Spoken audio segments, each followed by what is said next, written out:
Shalom, shalom, shalom, shalom. Que le Seigneur vous bénisse abondamment. Bienvenue encore ce soir à notre espace Freedom. Je voudrais prier que la grâce du Seigneur soit avec vous. Priez que la grâce du Seigneur soit avec vos maisons, avec vos familles. Que le Seigneur puisse continuer de vous garder, de vous protéger, de vous préserver. Bienvenue donc à notre espace. Et ce soir, nous allons poursuivre notre enseignement sur la puissance des choix. La puissance des choix. Nous allons dire des choses fortes, des choses puissantes ce soir. C'est pour cela que je vais vous inviter à rester connectés et surtout à partager la vidéo pour que plusieurs soient bénis. Donc, shalom à vous. Je vais vous donner quelques instants pour partager et nous allons commencer. Donc, si vous êtes là, vous pouvez faire un coucou, vous pouvez dire, écrire quelque chose. Shalom, shalom. Fédia, shalom. Que Dieu te bénisse. Shalom, Mimi, shalom, Joanna. Shalom à vous. Que la grâce de Dieu soit sur vous. Nous sommes très, très, très heureux de vous retrouver ce soir à Freedom. Freedom, c'est notre plateforme d'enseignement, de prière, de grâce, de libération. Amen. De libération. Le Seigneur a un désir profond de voir son peuple libéré. Et nous pouvons voir cela, comment le Seigneur envoie Moïse pour libérer le peuple d'Israël qui était esclave en Égypte pendant 400 ans. Donc Dieu a toujours cette pensée de libérer son peuple. Et Jésus est venu aussi comme notre libérateur. Et il a dit, vous connaîtrez la vérité vous affranchira. Donc, par le moyen de la vérité, le Seigneur nous rend libres, spirituellement, émotionnellement et même physiquement, le Seigneur nous libère. C'est pour cela que je prie que la grâce de la libération puisse se manifester dans vos vies au nom de Jésus-Christ. Amen. Donc, continuez de partager. Shalom. Pasteur Déborah, shalom. Maman Marie-Audrey, shalom.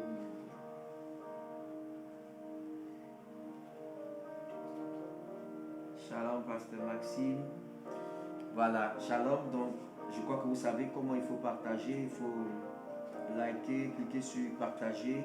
Si possible, partager dans des groupes. Voilà, et publier la vidéo pour que quelqu'un soit béni. N'oubliez pas que chaque fois qu'une personne est bénie, qu'une personne est édifiée, ce sont des étoiles que tu mets sur ta maison, ce sont des grâces que tu établis avec le Seigneur. Shalom donc à vous, shalom. Madame Guessan, shalom. Julia, que Dieu te bénisse. Merci Saint-Esprit. Shalom, Pasteur Esther. Shalom à vous tous. C'est toujours une bénédiction de vous retrouver et restez connectés. Ne partez surtout pas. Restez connectés. Dieu a de bonnes choses à nous dire ce soir. Dieu a de grandes choses à nous communiquer. Merci notre Père. Merci notre Dieu. Merci Saint-Esprit. Merci pour ta bonté et ta fidélité. Alléluia. Merci Jésus. Merci Jésus. Donc continuons de partager, de liker, d'envoyer beaucoup de cœurs. Et c'est important.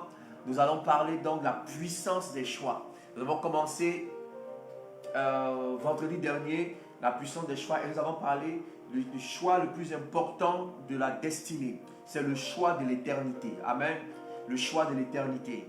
Et ce soir, nous allons poursuivre, dire des choses vraiment fortes et puissantes. Donc, il faut partager la puissance des choix. Alléluia. Merci Jésus. Merci Saint-Esprit. Nous allons prier pendant une minute. Merci Seigneur. Oh notre Dieu. Merci. Merci Seigneur. Merci Papa. Merci Saint-Esprit. Merci de nous avoir gardés en vie. Merci pour ta présence en nous, avec nous et sur nous.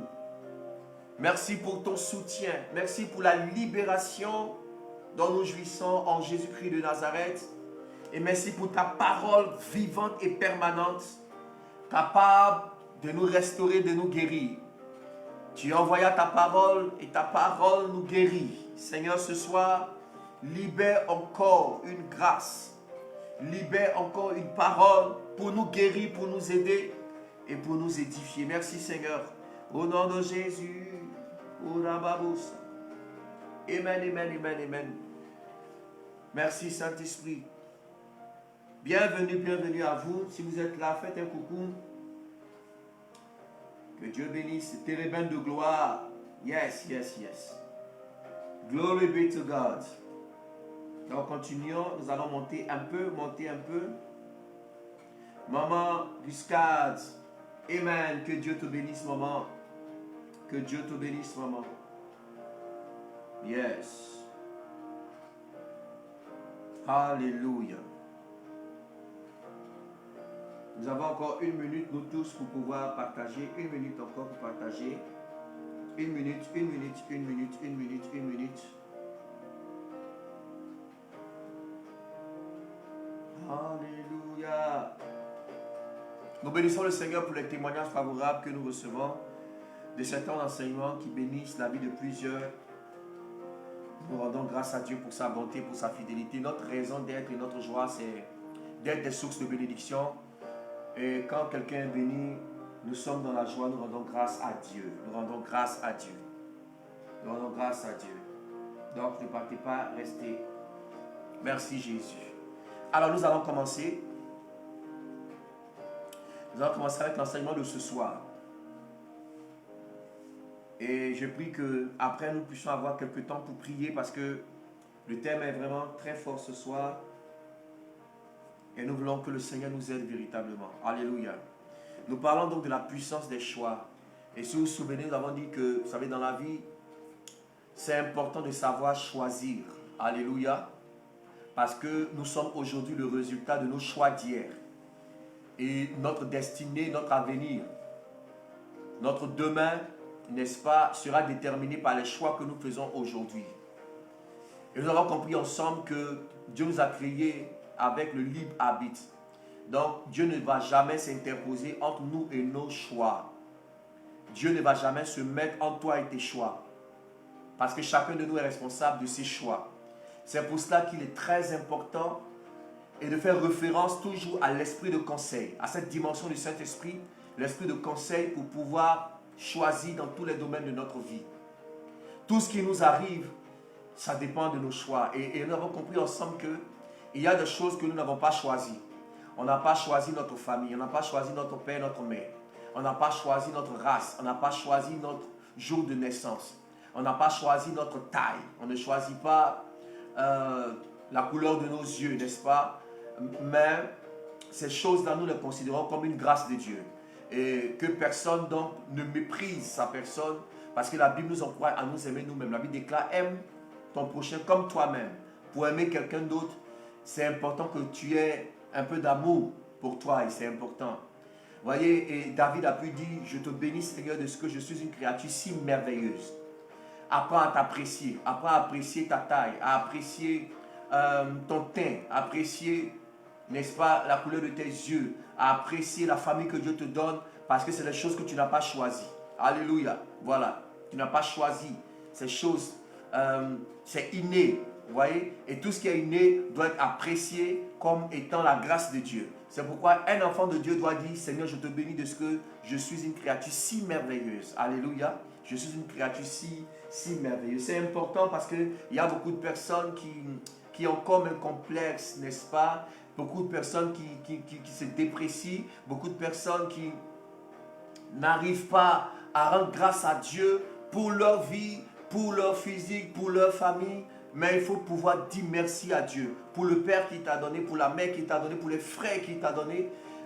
Dis merci au Seigneur pour la race. Il a voulu que tu sois blanc, que tu sois noir, que tu sois jaune. Il a voulu que tu sois français, ivoirien, gabonais, antillais. Ça, c'est la grâce de Dieu. Et tu peux dire: Seigneur, merci parce que je suis une créature si merveilleuse. Alléluia. Alléluia. Merci Saint-Esprit. Yes. Alors, ces choses-là, on ne les choisit pas. Par contre, il y a des choses que nous sommes emmenés à choisir. Et c'est très important, d'où l'enseignement de ce soir. Et nous avons dit la dernière fois que le choix déterminant de notre destinée, le choix le plus important, c'est le choix de notre éternité. Où est-ce que nous passerons notre éternité? Le choix de la vie éternelle, le choix de la vie en Christ. L'Éternel dit dans Deutéronome, je mets devant toi la vie et la mort, la bénédiction et la malédiction, pardon. Choisis la vie afin que tu vives. Donc la vie se choisit. Il faut choisir la vie. Et comment choisir la vie? En acceptant simplement le Seigneur Jésus dans notre vie comme Seigneur et Sauveur personnel. Et c'est très très très important parce que c'est la garantie de notre salut et en même temps de notre sécurité sur cette terre. Celui qui n'a pas Christ n'a pas la vie, la Bible déclare, mais celui qui a le Fils, qui a Christ, il a la vie. Et c'est très très très important de faire ce choix. Les gens iront en enfer simplement parce qu'ils n'ont pas choisi la vie. Dieu n'a jamais pensé dans son esprit envoyer un être humain en enfer. Mais les gens ont choisi de ne pas recevoir la vie. C'est pour cela qu'ils iront en enfer. Dieu est un Dieu qui nous a créés à son image et libre. Quelqu'un me dit Amen. Donc Dieu nous invite à choisir la vie. Ça, c'est le choix important. Et nous avons basé notre enseignement sur la vie d'un homme qui s'appelle Lot. Lot est la manifestation des conséquences des choix de notre vie.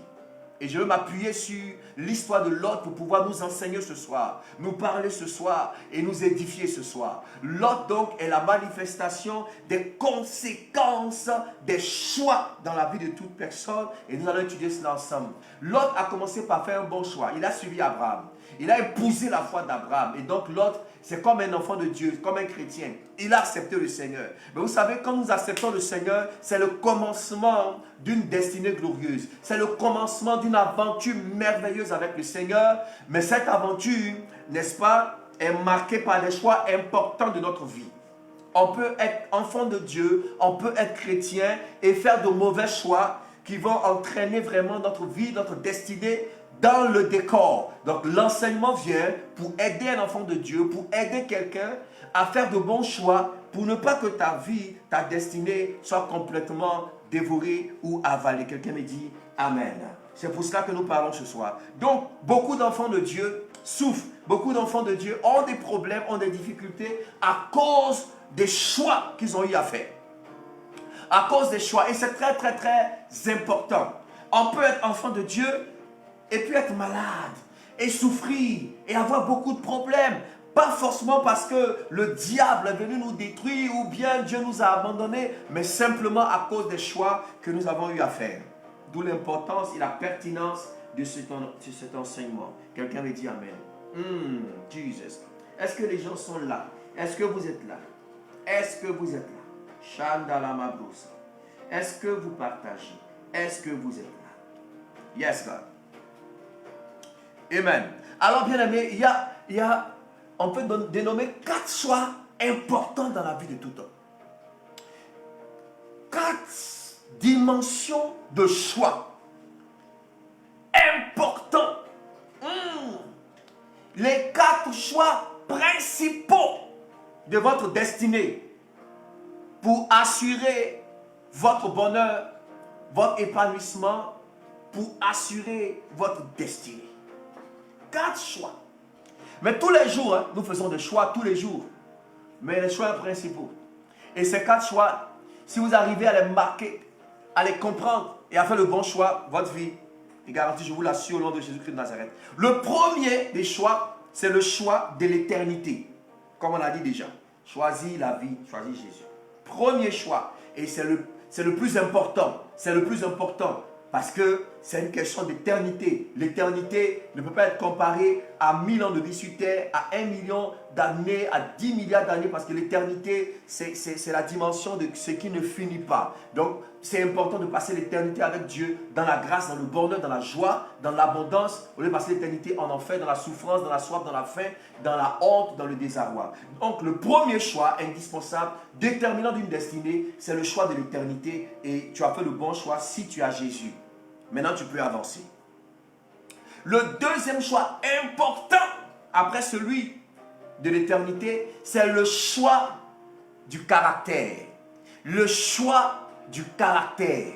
Le choix, quelqu'un écrit, du caractère. Alléluia.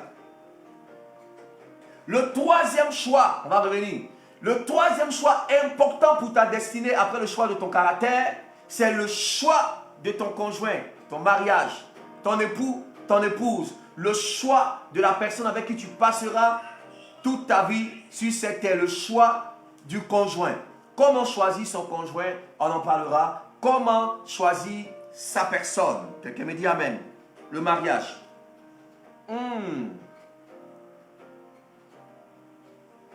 Alléluia. On a dit 3, 4. Quatrième choix important, c'est le choix de ton atmosphère. Le choix de ton atmosphère. Le choix de ton atmosphère. Le choix de ton lieu de prédilection, ton lieu de destinée. C'est ça que j'appelle l'atmosphère. Le choix de ton atmosphère. Oh my God. Et le cinquième choix déterminant, c'est le choix de tes connexions. Quand je parle de connexion, tes amis, tes proches, tes collègues, tes collaborateurs, le choix de tes connexions. Voilà 5 choix importants. 5 choix importants de la destinée. Premier choix, le plus important, le choix de l'éternité. 2, le choix du caractère. 3, le choix du conjoint. 4, le choix de l'atmosphère. Et 5, le choix des connexions. Marabouche. Est-ce qu'on est ensemble? Alors, aujourd'hui, nous allons parler du choix du caractère. Et par la grâce du Seigneur, la semaine prochaine, nous parlerons du choix du conjoint. Comment choisir son conjoint et l'importance de faire un bon choix. Alléluia, c'est très important. Peut-être que le Seigneur va nous aider à faire peut-être même un séminaire pour pouvoir dire beaucoup de choses. C'est très important parce que on doit comprendre beaucoup de choses. Amen, amen, amen, amen, amen, amen. Alléluia. Est-ce que quelqu'un est là?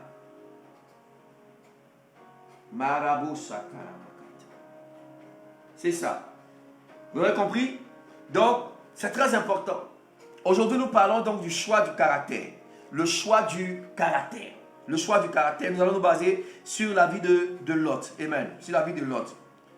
Écoutez-moi très bien, c'est très important. Vous savez que vous pouvez être enfant de Dieu. Vous avez reçu Jésus dans votre vie. Mais si vous faites le choix d'un mauvais caractère, ça va détruire votre vie spirituelle. Ça va détruire votre témoignage. Ça va détruire votre relation avec Dieu. Le choix d'un bon caractère est très important. Nous allons comprendre un peu ce soir. Donc ce soir, nous allons parler du caractère. Et on parlera des autres choix plus tard. Mais c'est vraiment important. Ça peut faire même l'objet d'un livre. Quelqu'un me dit amen si tu es d'accord. Toujours je dis.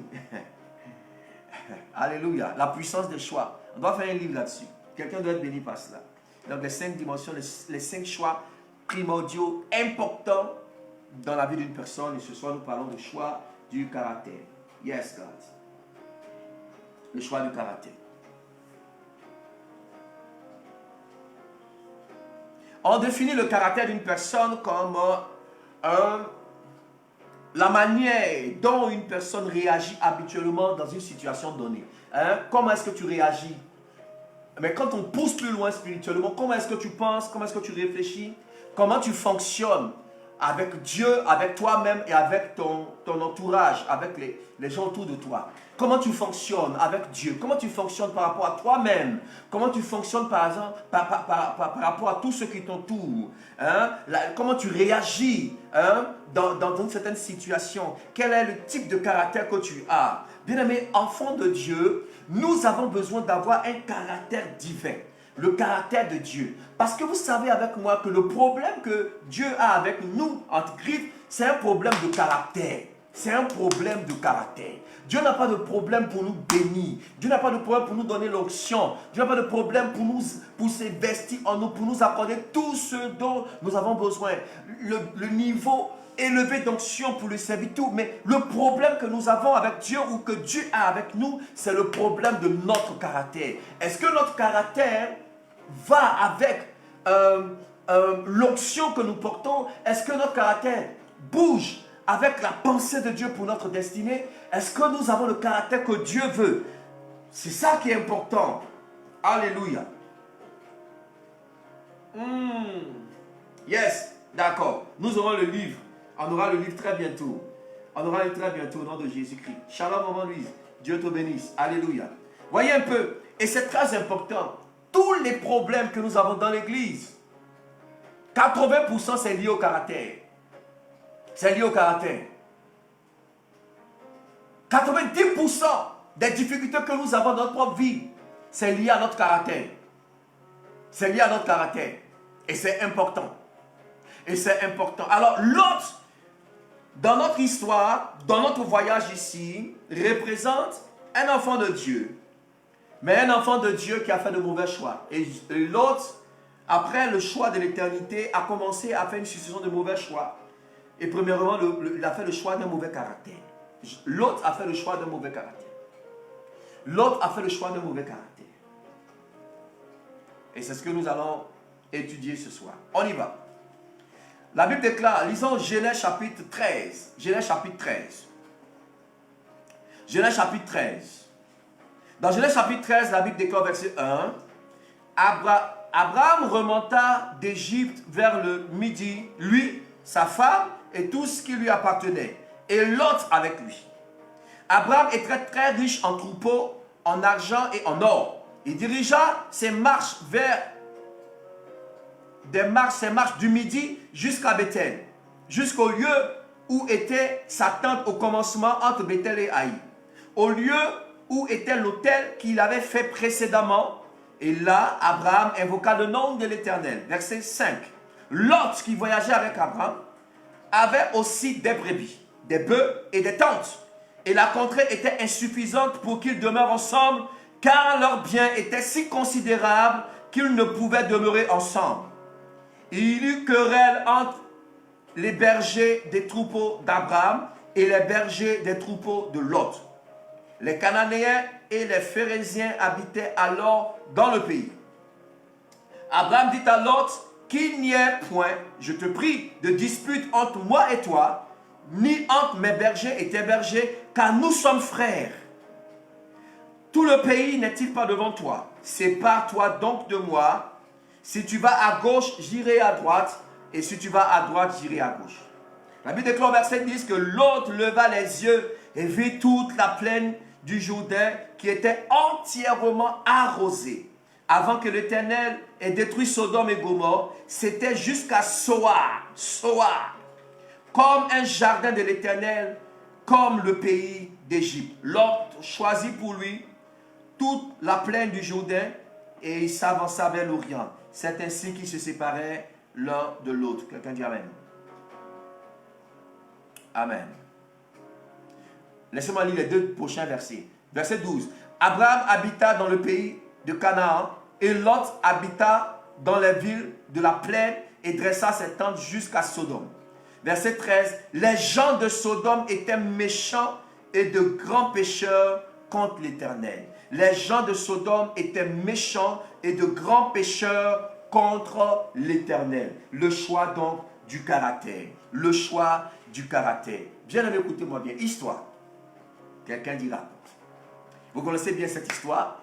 Abraham quitte sa patrie, son pays, et il part dans le lieu de l'Éternel, n'est-ce pas, lui a demandé d'arriver. Quand il arrive là, la famine frappe le pays et la Bible déclare qu'Abraham va descendre avec tout ce qu'il avait. Sa femme et l'autre, ils vont descendre en Égypte, n'est-ce pas? Et là, Abraham a peur parce que sa femme est très belle et il s'est dit, les Égyptiens vont me tuer et prendre ma femme. Alors, il dit une demi-vérité, demi-mensonge parce que Sarah est sa soeur, sa demi-soeur, mais il ne dit pas que c'est sa femme, il dit c'est ma soeur. Du coup, Pharaon et tous les grands de l'Égypte font des grands présents à Abraham, beaucoup de cadeaux à cause de Sarah, jusqu'à ce que plus tard ils vont se rendre compte que non, ce n'est pas sa soeur, mais c'est sa femme. Ils vont l'appeler pour dire, mais qu'est-ce que tu nous as fait? Il dit, j'ai eu peur et tout ça. Alors il va quitter l'Égypte et il va remonter, n'est-ce pas, à Canaan. Et en remontant, il va aller avec, il va prendre Agar et tout ça. Et puis il va remonter avec Lot. Amen. Il remonte avec Lot. Donc quand ils arrivent, la Bible déclare qu'en ce moment, Abraham est très riche. Très très riche. Lot aussi devient très très riche. Et il va avoir, n'est-ce pas, querelle entre les bergers d'Abraham et les bergers de Lot. Et ce qui met... Oh oui, oh my God. Vous savez, ici, on va en profondeur, n'est-ce pas? On va en profondeur. Donc, il y a une querelle entre les bergers et la réaction d'Abraham est automatique, n'est-ce pas? Direct. Abraham dit qu'il n'y a pas querelle entre toi et moi, entre mes bergers et tes bergers. Séparons-nous, tu vas à gauche, je vais à droite, tu vas à droite, je vais à gauche. On est frères, il n'y a pas de problème. Sans chercher à régler le problème, sans chercher à apaiser un peu pour dire, bon, on va essayer de voir comment on peut régler ça. Abraham décide et puis il fait un truc direct. Pourquoi? Parce que papa Abraham était déjà en train de monter dans l'esprit et il a décelé dans le cœur de son neveu quelque chose de pas intéressant. Histoire. On va y arriver. Alléluia. Vous savez, votre caractère détermine, n'est-ce pas, la dimension que vous allez expérimenter avec Dieu. Votre caractère détermine jusqu'où vous pouvez arriver avec le Seigneur. Votre caractère détermine jusqu'à quel niveau votre onction peut vous emmener. Des gens peuvent être loin, fortement loin, mais ils ne pourront pas arriver loin à cause d'un mauvais caractère. La Bible parle par exemple de Samson, qui a l'exemple parfait de l'onction dans la Bible, mais qui n'est pas allé très loin dans son ministère, ou bien je ne sais pas quoi, dans sa dimension de juge, à cause de son caractère. Vous connaissez l'histoire de Samson, à cause de son caractère. C'est votre caractère qui emmènera très loin votre onction. C'est votre caractère qui permettra de conserver vos bénédictions. C'est votre caractère qui vous emmènera à aller plus haut avec Dieu. Votre caractère. Votre caractère.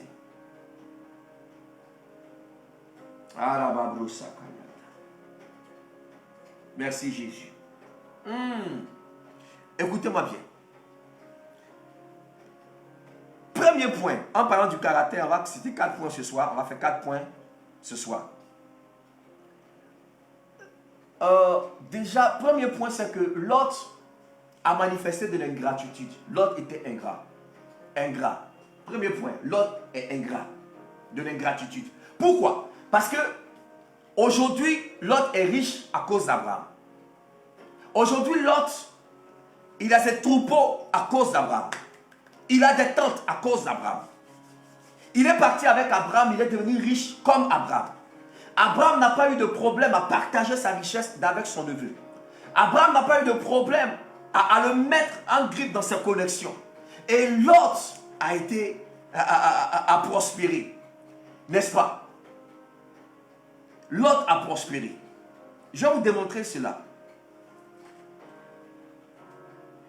L'ingratitude est un trait de caractère qui fatigue beaucoup d'enfants de Dieu. Je vous dis la vérité. Et personne n'est à l'abri. Parce que quand quelqu'un manifeste de l'ingratitude, parfois il ne sait même pas qui manifeste de l'ingratitude.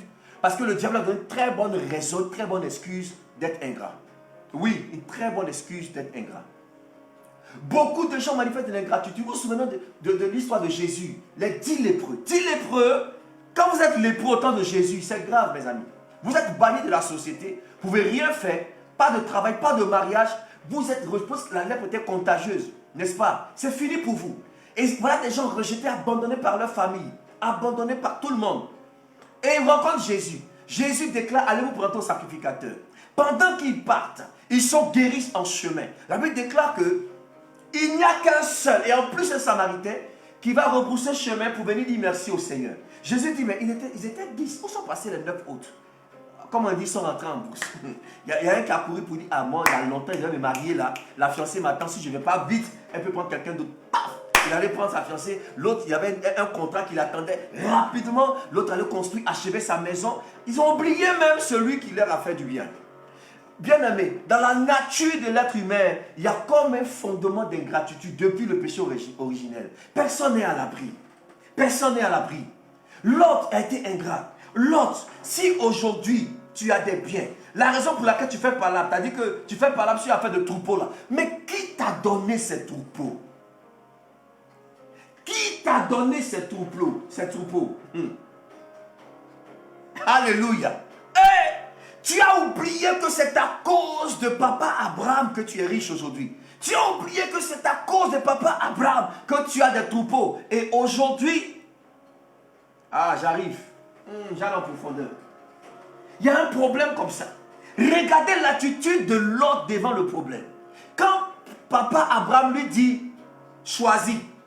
Lot qui est le neveu, il n'a pas le réflexe de dire, d'abord non. Comment mes bergers même peuvent se permettre d'avoir des querelles avec les bergers de celui qui est ma source de bénédiction? Il ne parle pas de ça. 2. Papa Abraham, je ne peux pas choisir avant toi. C'est toi mon père. C'est toi ma source. Dis-moi où tu veux que j'aille, puis j'irai.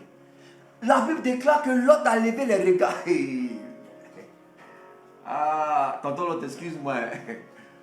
Mais tonton Lot est impoli. Hein? Sur ce coup-là, non, il a été vraiment impoli. Mais vous savez, l'ingratitude pousse les gens à être très impolis. Je vous dis la vérité. L'ingratitude pousse les gens à être impolis même. Il avait déclaré qu'il a levé les regards et il a vu la plaine de Sodome. Il dit, hey, nous sommes des bergers. Si à la plaine, c'est la plaine qui m'arrange. Moi, il prend la plaine. Le vieux là, il va se débrouiller dans le désert. Il va voir comment il va nourrir son troupeau. Regardez l'enfant là. Regardez-le. Mes amis, faites attention à l'ingratitude. Dans le ministère, on a tout vu. Dans la vie, on a tout vu. Un fils, tu as mettre l'onction sur lui. Et puis on commence à opérer. Demain, il dit que mon père est jaloux de mon onction. Mais qui t'a donné l'onction là? Quelqu'un dit amen. C'est pas le monsieur qui t'a donné l'onction, tu dis encore après qu'il est jaloux de ton onction. My Jesus.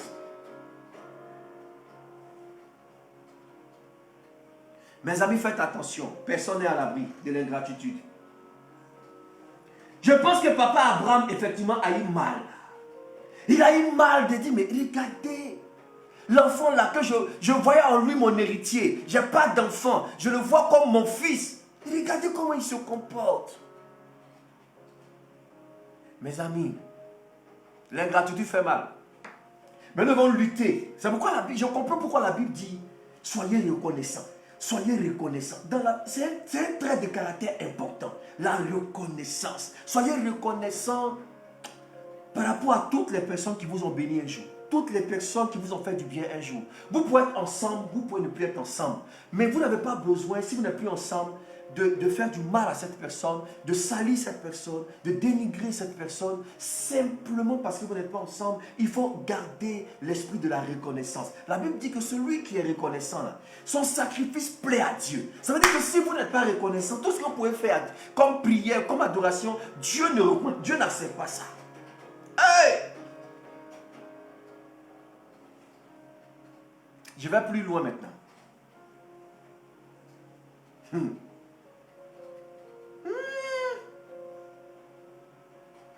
Le manque de reconnaissance. Tonton Lot, sur ce coup-là, tu as mal joué. Il a mal joué.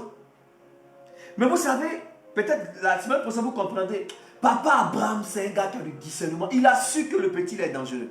C'est pourquoi c'est expressement, hein, il a dit qu'il faut choisir. Parce qu'il savait qu'il y avait comme un esprit de mauvais choix sur l'autre. Il allait faire un mauvais choix.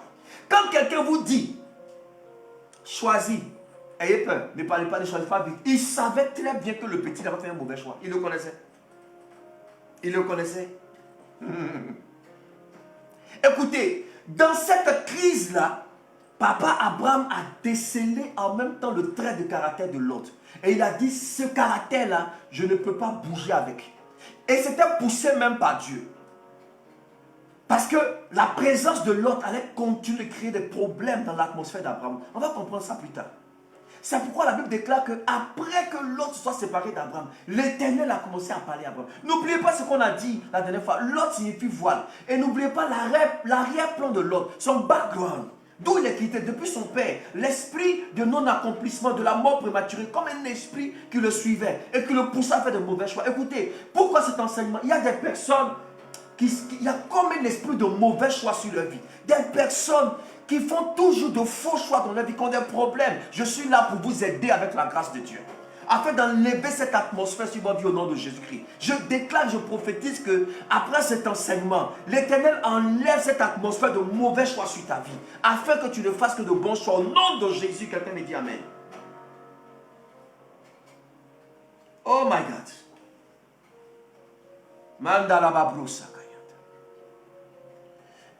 Dieu permet des crises. Oh, vous savez, dans toute crise a deux faces, comme une pièce de monnaie.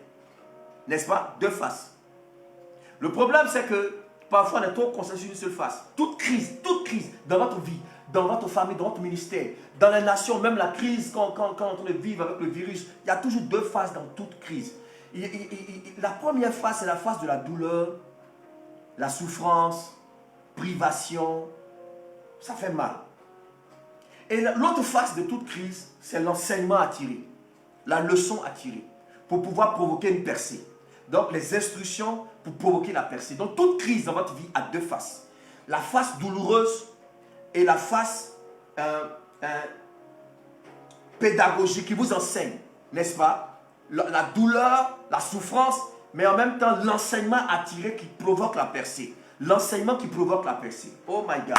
Quelqu'un écrit l'enseignement, la révélation. Donc, en toute crise, il y a la douleur et il y a la révélation. Il y a la douleur, il y a la souffrance et il y a la révélation. Donc, la révélation qui provoque la percée. L'enseignement, la révélation qui provoque la percée. C'est très important. Toute crise dans votre vie aura toujours ces deux faces. Le problème, c'est que nous passons tout notre temps à pleurer, à nous lamenter à cause de la douleur et nous oublions la dimension de la révélation qui provoque la percée. Mais je vous invite et vous encourage, quand vous avez une crise dans votre vie, une crise spirituelle, une crise émotionnelle, une crise avec des amis, avec les connexions, une crise même familiale, concentrez-vous, restez calme dans l'esprit de Dieu pour avoir la révélation qui va provoquer la percée. Pourquoi Dieu a permis cette crise? Pourquoi aujourd'hui la crise dans le monde? Tous ceux qui sont attentifs comprennent que Dieu est en train de faire quelque chose dans le monde.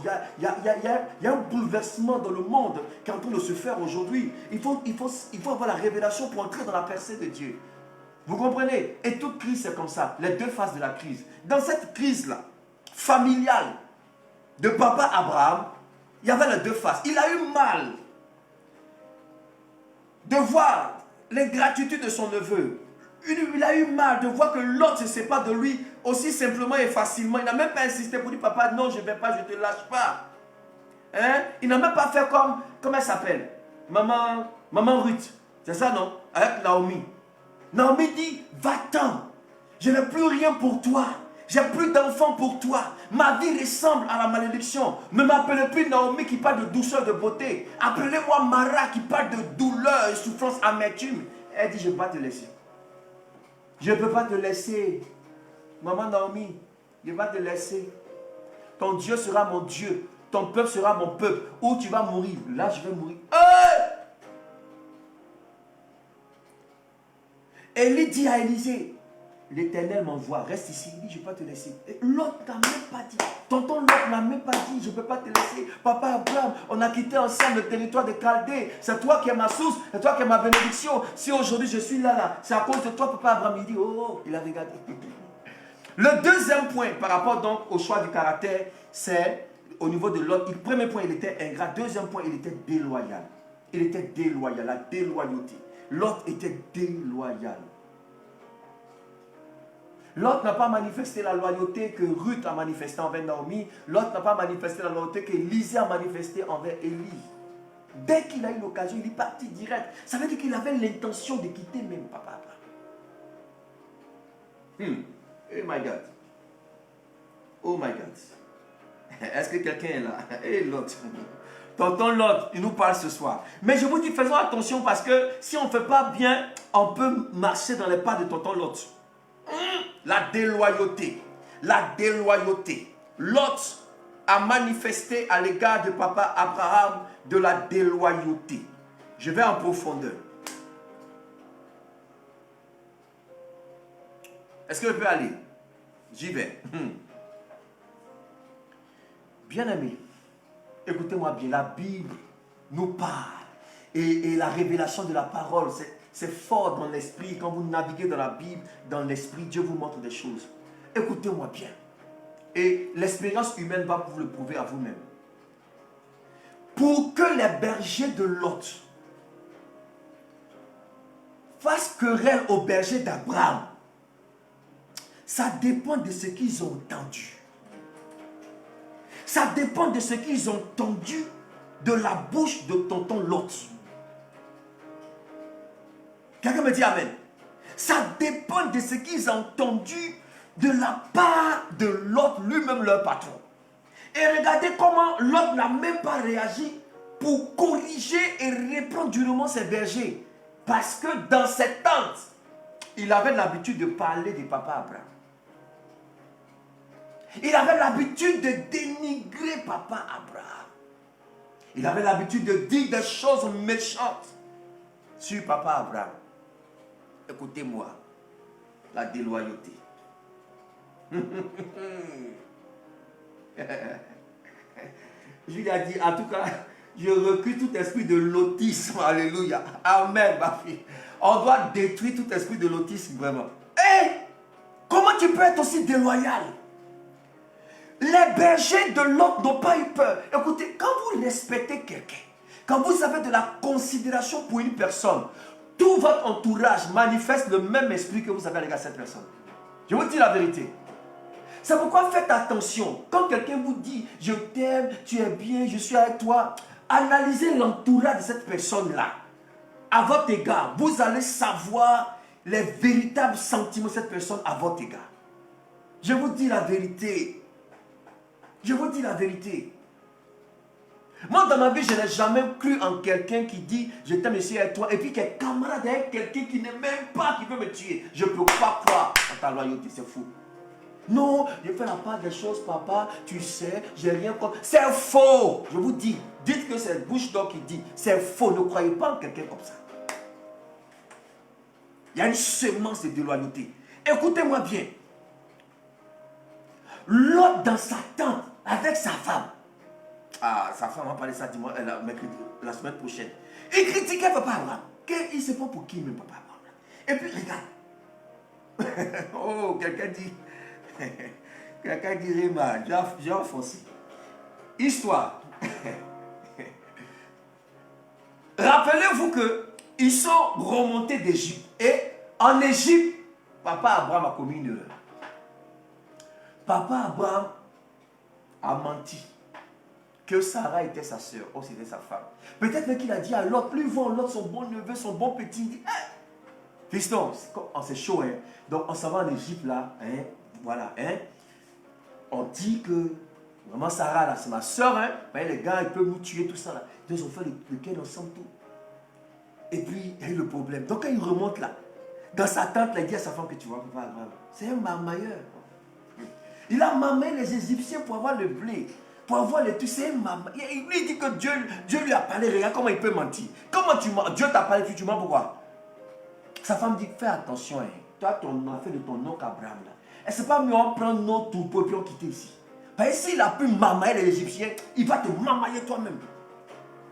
Voilà les discours qu'on entendait dans la tente de Lot. Et puis même, quand je regarde même là, toi tu travailles trop pour lui. Tout ce qu'il a là, tu peux avoir puis tu as la même chose pour partir.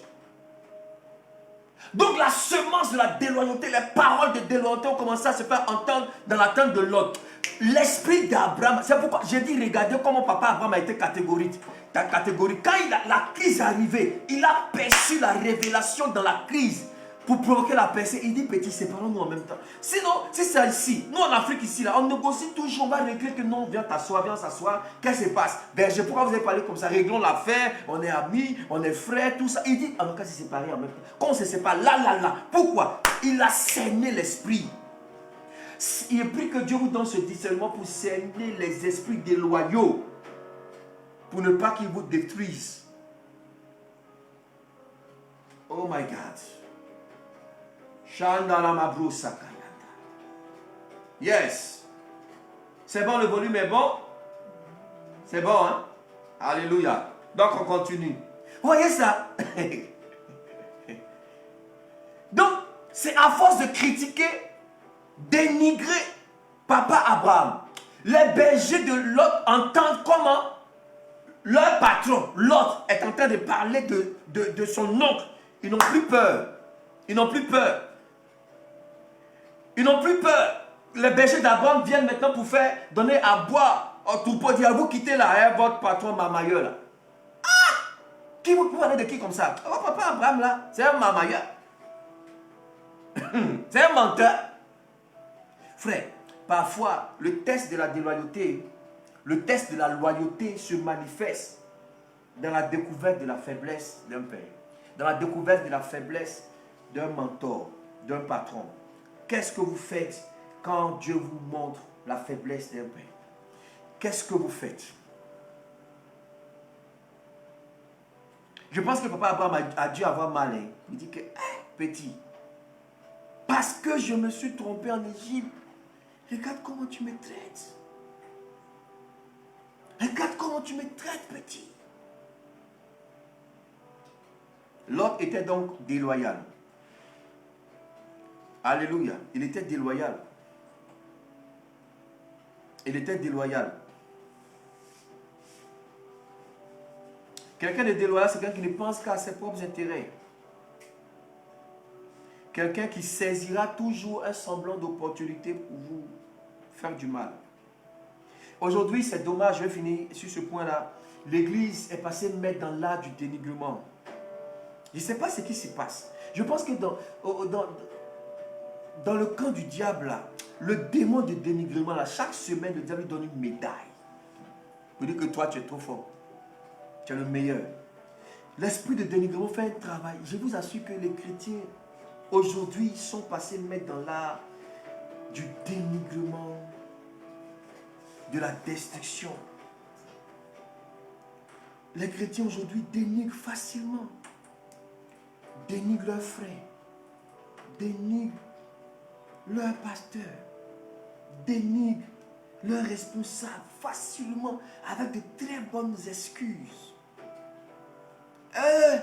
Que Dieu nous aide. Que Dieu nous aide. Et c'est devenu tellement normal aujourd'hui dans l'église. Deux chrétiens, quand ils s'attrapent en même temps, ils vont voir qui ils vont attraper. Ils prennent telle personne, ils le gaspillent. Ils prennent lui là, on le descend. Et c'est devenu grave dans l'église. Les chrétiens ne prient plus les uns pour les autres. Les chrétiens ne se soutiennent plus les uns les autres. Non, ils vont se dénigrer, salir, parfois en mentant, en inventant des situations. Ou bien c'est vrai, c'est faux, ils prennent, ils vont maquiller, habiller, puis déposer. Et aujourd'hui, l'église de Jésus-Christ est malade à cause de cet esprit de déloyauté, de méchanceté et de dénigrement. Où les chrétiens ont peur de leurs propres frères chrétiens. Les chrétiens ont peur de leurs propres frères chrétiens. Les chrétiens ont peur de leurs propres sœurs. Parce que si ta sœur t'attrape, elle ne va pas jouer avec toi. Si ton frère t'attrape, il ne va pas jouer avec toi. Que Dieu nous aide. Que Dieu nous aide. Donc, voici Lot, qui a été tellement déloyal et qui a fait le choix de Sodome sans penser, n'est-ce pas, au droit d'aînesse, au droit du père. Comment tu peux choisir avant le père? Comment tu peux... Et il est parti.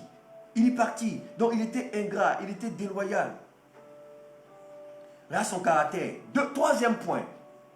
Troisième trait de caractère. Que Dieu nous aide. Pendant que je parle, là, je prie, j'ai mal. Et je prie que Dieu nous aide vraiment à changer de vie, à changer vraiment de caractère. Et oh là, que Dieu nous aide. Que Dieu nous aide. Que Dieu nous aide. Que Dieu nous aide. Yes, maman, que Dieu préserve l'église sur cancer. Les chrétiens détruisent leurs profs avec leur langue. Les chrétiens détruisent leurs pasteurs avec leur langue. Ils détruisent leur... Oh non, Seigneur, c'est terrible. C'est terrible. Que Dieu nous aide. Que Dieu nous aide. Et que Dieu vous fortifie. Afin que vous puissiez vous dégager de cet esprit. Chaque semaine, le diable acclame l'esprit de dénigrement. Le démon là, parce qu'il fait des ravages dans l'église. Mais Dieu va nous aider. Dieu va nous aider. N'écoutez pas le diable. N'acceptez pas les raisons que le diable vous donne pour tomber dans ce péché, dans cette bassesse de dénigrement, de déloyauté et d'ingratitude. Au nom de Jésus-Christ. Amen. Troisième trait de caractère de Lot, c'est que Lot était quelqu'un de vil. Il était léger. Le caractère de l'honneur, il ne l'avait pas. Il était vil, il était léger. Je vais vous le démontrer. Je vais vous le démontrer. Premier point. Pourquoi je le dis? Regardez un chrétien, Lot, chrétien. La Bible déclare le juste Lot, qui aime Dieu.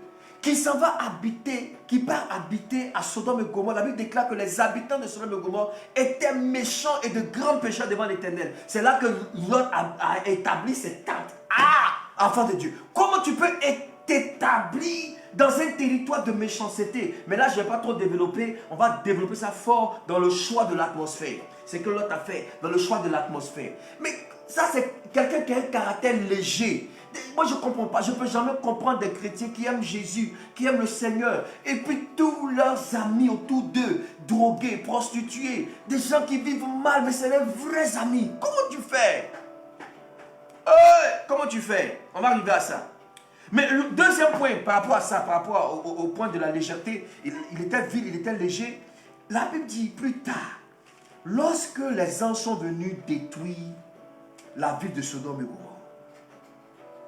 lorsque les anges sont venus détruire la ville de Sodome et Gomorrhe, l'autre c'est un esprit, hein?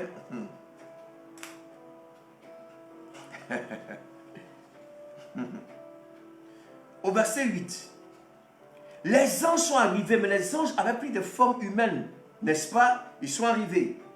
Et les habitants de Sodome et Gomorrhe, frère, la Bible déclare qu'ils étaient méchants. Il y avait l'homosexualité là-bas. Les hommes couchaient avec des hommes, femmes avec des femmes. C'était grave, c'était normal. Depuis les enfants jusqu'aux vieillards. Et la Bible déclare cette nuit-là, ils sont tous sortis de leur maison pour venir connaître deux hommes qui viennent d'arriver dans la ville. Quel niveau d'impiété, quel niveau de péché, de souillure. La nuit, ils se sont réveillés, sont venus frapper à la porte de l'autre pour dire, deux hommes sont arrivés chez toi, fais-les sortir afin que nous les connaissions. Regardez le verset 1, chapitre 19. Les deux anges arrivaient à Sodome le soir et Lot était assis à la porte de Sodome. Quand Lot les vit, il se leva pour aller au-devant d'eux et se prosterna la face contre terre. Puis il dit, voici mes serviteurs, mes seigneurs, entrez, je vous prie, dans la maison de votre serviteur et passez-y la nuit. Lavez-vous les pieds. Vous vous leverez de bon matin et vous poursuivez votre route. Non, répondit-il, nous passerons la nuit dans la rue. Mais Lot les pressa tellement qu'ils vinrent chez lui et entrèrent dans sa maison. Il leur donna un festin et il fit cuire des pains sans levain et ils mangèrent. Ils n'étaient pas encore couchés que les gens de la ville, les gens de Sodome entouraient la maison. Depuis les enfants, la nuit là, les enfants ne dorment pas. 21h, 22h, ils ne dorment pas. Les enfants sont sortis. Depuis les enfants jusqu'aux vieillards. Toute la population était accourue. Quoi? Ils appelaient Lot et lui disent, où sont les hommes qui sont entrés chez toi cette nuit? Fais-les sortir vers nous pour que nous les connaissions, pour que nous couchions avec eux, des enfants, des vieillards. Hey! Jesus! Lot sortit vers eux à l'entrée de la porte et ferma la porte derrière eux et il dit, mes frères, je vous prie, ne faites pas ce mal. J'ai ici deux filles qui n'ont point connu d'homme. Je vous les emmènerai dehors et vous leur ferez ce qui vous plaira. Seulement, ne faites rien à ces hommes puisqu'ils sont venus à l'ombre de mon toit. Mais pas, tonton Lot, tu es grave. Regarde. Je ne sais pas comment on va appeler ça. Si c'est un comportement indigne ou quoi, je ne sais pas. Quand tu lis au départ, tu vas penser que c'était peut-être sous l'effet de la pression. Mais non. Comment tu peux sacrifier tes deux filles que tu dis elles sont vierges? Comment tu peux dire que tu vas donner tes deux filles à toute une population pour que tes deux filles se fassent violer par toute une population d'une ville? Hey! Tu n'as pas trouvé autre solution. Non, j'ai un problème avec toi, tonton Lot. Regardez le caractère léger. Regardez comment c'est indigne. Mais vous savez pourquoi il a fait ça? Je vais vous dire quelque chose. Quelqu'un dit papa barbe au profondeur. L'autre, tonton l'autre, vraiment, il est grave.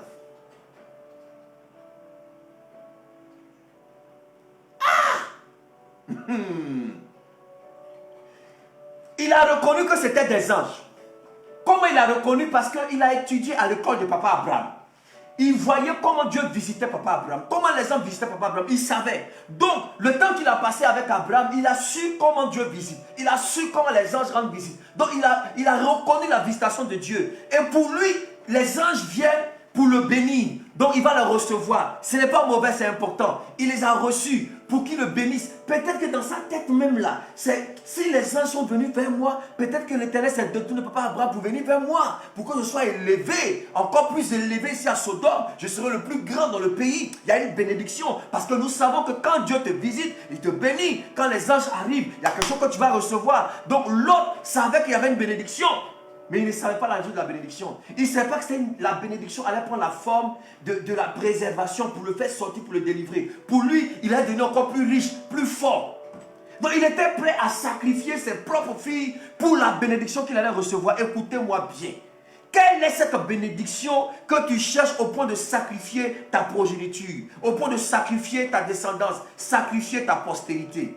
Si vous vous souvenez de la bénédiction, la bénédiction croisée, je vous ai dit que toute bénédiction qui vient de Dieu, elle est croisée. Ça veut dire que la base, c'est la croix. C'est le sacrifice de Jésus. C'est la vie de Jésus. C'est la vérité de la parole. Si Dieu ne voit pas la croix, Dieu ne bénit pas. Faites attention à des bénédictions qui ne sont pas croisées. Ah, Papa Lot, comment c'est-à-dire que tu veux devenir tellement grand que tu veux que les anges viennent chez toi, ils vont te bénir. Mais la nuit, là, tu vas sacrifier tes 2 filles pour que toute une population les viole. Non, j'ai un problème. J'ai un problème. Regardez le caractère de quelqu'un. Il est léger, il est indigne. Ça, c'était sur ce coup-là. C'est un peu trop indigne. Non, je ne peux pas accepter ça. Vous allez voir les conséquences plus tard. Frère, écoutez-moi bien. Toute bénédiction que tu recherches, et où tu es obligé de sacrifier tes enfants, ça ne vient pas de Dieu. Où tu es obligé de sacrifier tes frères, sacrifier comment je dis ça? Tes principes. Éloigne-toi de ces bénédictions-là. Alléluia. Je vais être béni, mais je peux sacrifier mon enfant. Je vais être béni, je peux sacrifier mes frères. Je vais être béni, sacrifier les principes de vie qui m'ont été inculqués depuis mon enfance. Ce n'est pas une bénédiction qui vient de Dieu. Ah! Zadarababrosaka.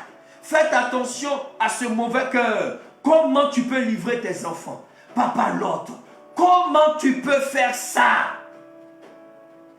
Regardez ses neveux plus tard.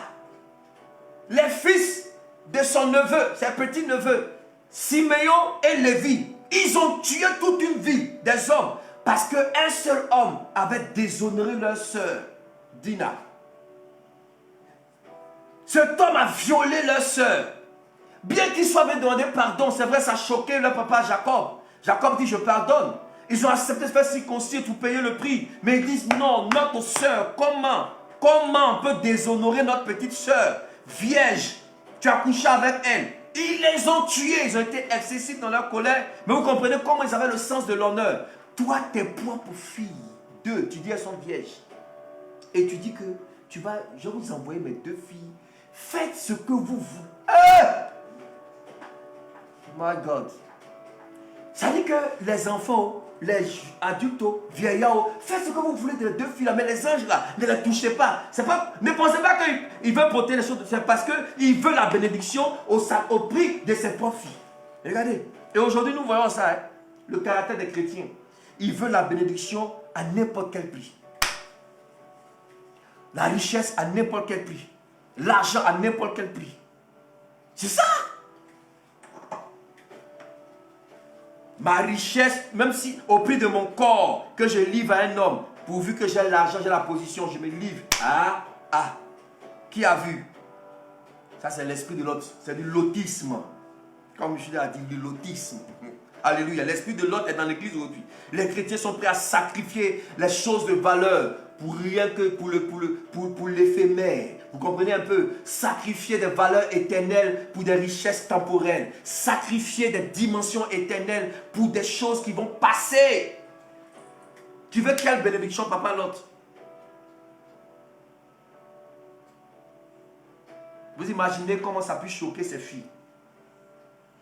Il était léger. Et puis deuxième, pour regarder la preuve qu'il était léger. Lorsque les gens lui disent, bon, va dire à tous ceux que tu connais ici dans la ville de sortir de la ville parce qu'on est venu pour détruire la ville. Donc il était choqué, il dit, vous n'êtes pas venu pour me bénir, il n'est pas venu pour te bénir. Hein.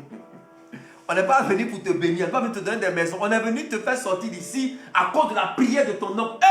Mon oncle là, oui, ton oncle là, tu es déloyal là, c'est lui qui a prié puis on est venu te sauver. Si ce n'est pas lui, tu es mort ici. Voyez un peu, continue de faire du bien même aux gens qui vous font du mal. C'est ça, la vie d'un enfant de Dieu. Continue de faire du bien à ceux qui vous dénigrent. Continue de faire du bien.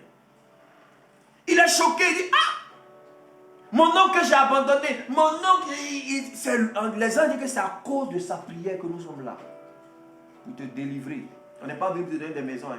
On n'est pas venu pour te lever dans la Sodome, une ville comme ça, gâtée là. On est venu détruire la vie. On est venu détruire la vie, dire, ah, il est devenu triste en même temps. On dit, bon, va avertir maintenant ta famille. Regarde, la Bible déclare verset 14. Il allait parler à ses gendres. Mais la Bible dit, mais aux yeux de ses gendres, il parut plaisanter. C'était un plaisant. On le voyait comme un plaisanter. C'est-à-dire sa parole n'avait même pas d'impact. Sa parole n'avait même pas d'impact. Donc, il faut que la une fois. Il dit, il avait la position dans la ville. Il était aux portes, il siégeait aux portes. Mais il n'avait aucune influence. Aucune influence. Il y a des gens qui ont la position, mais qui n'ont pas l'influence. Il faut préférer l'influence à la position. Tu es le directeur de l'entreprise, mais tu ne fais rien. C'est les autres qui apportent l'argent de l'entreprise. Tu as la position dans l'église, mais tu ne fais rien. C'est les autres qui travaillent, qui n'ont même pas de position. Dieu aime les gens influents. Il faut avoir le caractère de quelqu'un d'influent. L'autre, il avait la position, mais aucune influence. Ces gens, on dit, ça c'est un papa. Tonton chanter et plaisanter. On le voit comme un plaisanter. Il y a des gens, des chrétiens, tout ce qu'ils disent c'est des plaisanter. On n'accorde pas de crédit à ta parole parce que tu es un plaisanter. Ça fait mal. Il vient dire aux gens, il y a un danger. Dieu va détruire la ville. On dit, oh arrête tes blagues, tonton, tu racontes quoi, arrête. Parce qu'on a l'habitude de le voir plaisanter. Il y a des gens aujourd'hui qui ne donnent pas la vie à Jésus parce que les chrétiens qui leur prêchent là, c'est de plaisanter. Donc quand tu parles de l'enfer, on dit, oh, tu es un plaisanter, quitte là. Tu parles du ciel, on dit, tu es un plaisanter. Quand tu dis Jésus revient, arrête tes trucs à plaisanter. Là, tu es un plaisanter. Mais si tous les jours là, tu envoies WhatsApp ou bien Messenger, des blagues, des plaisanteries, des images de grossièreté et tout ça. Le jour où tu as dit à quelqu'un, tu envoies une image, Jésus revient, hey, vite là. On a l'habitude de plaisanter, c'est pas de quel Jésus qui revient, plaisanter. Beaucoup de chrétiens plaisantent. Pourquoi les âmes ne sont plus touchées pour donner la vie à Jésus? Parce que les chrétiens de plaisanter même. C'est du lotisme. Ah, j'aime le mot là. Ma fille là, elle m'a béni. C'est l'esprit du lotisme, des plaisanter. Aujourd'hui, les gens nous voient comme des plaisanter. Tu dis à quelqu'un, Jésus revient, dit, hey! Tu dis que Dieu t'aime. Qu'est-ce que tu racontes? Plaisanter. Et aucun d'eux n'a suivi l'autre.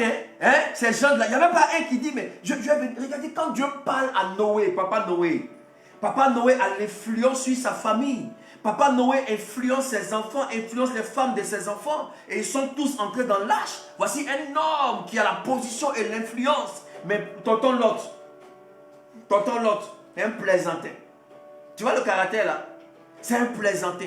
Trop de chrétiens sont des plaisantins dans l'église. Vous plaisantez qui?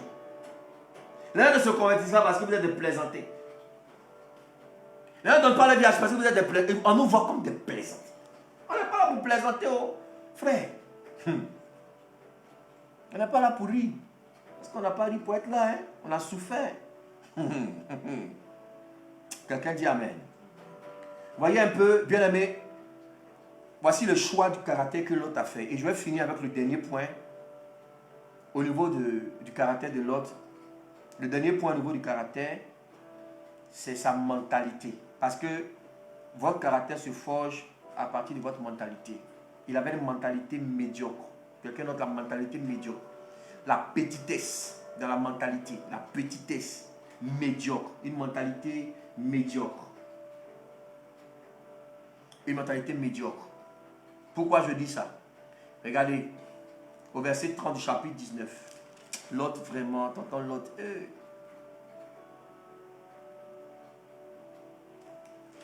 Chapitre 19. Alors au verset 15 déjà. On finit avec ce point. Au verset 15. Dès l'aube du jour, les anges insistèrent auprès de l'autre. Regardez, quelqu'un. Vous voyez que ce que les gens sont venus lui dire, ça ne l'a pas intéressé. Lui voulait autre chose. On vient te dire qu'on va détruire la ville. Frère, vous êtes chez vous, et puis Dieu dit qu'il vient détruire la ville. Mais est-ce que vous dormez? Est-ce que vous allez vous embrasser encore des affaires? Vous dites, mais on n'a même pas le temps. Moi-même, on m'a dit ça la nuit là même là. Mais je suis parti. Je suis parti. La Bible déclare qu'il va prendre son temps, lui et sa famille. Verset 15. Dès l'aube du jour, les anges insistaient. C'est les anges qui vont insister auprès de... Il y a une mentalité des chrétiens. Dieu a toujours obligé d'insister auprès d'eux pour qu'ils obéissent à sa parole. Dieu a obligé d'insister pour qu'ils puissent obéir aux principes. Dieu insiste pour qu'ils puissent prier. Dieu insiste pour qu'ils évangélisent. Dieu insiste pour qu'ils apportent leurs dîmes, leurs offrandes. Dieu doit toujours insister parce qu'ils ont une mentalité médiocre. Dès l'aube du matin, les anges insistaient. Comment on va insister? Comment on va insister? Auprès de l'autre, disant, lève-toi, prends ta femme et tes 2 filles qui se trouvent ici, de peur que tu ne périsses dans la ruine de la ville. Et comme il tardait, vous savez, une mentalité médiocre se manifeste par un esprit de retard. Écrivez ça. Écrivez ça. Quelqu'un me note ça. Une mentalité médiocre se manifeste d'abord par un esprit de retard. Un esprit de retard. Oh! Frère, est-ce que devant la menace d'un feu qui va détruire une ville, vous pouvez tarder? Comment vous trouvez l'occasion de tarder à ce niveau? Comment vous allez tarder là? My God. My God.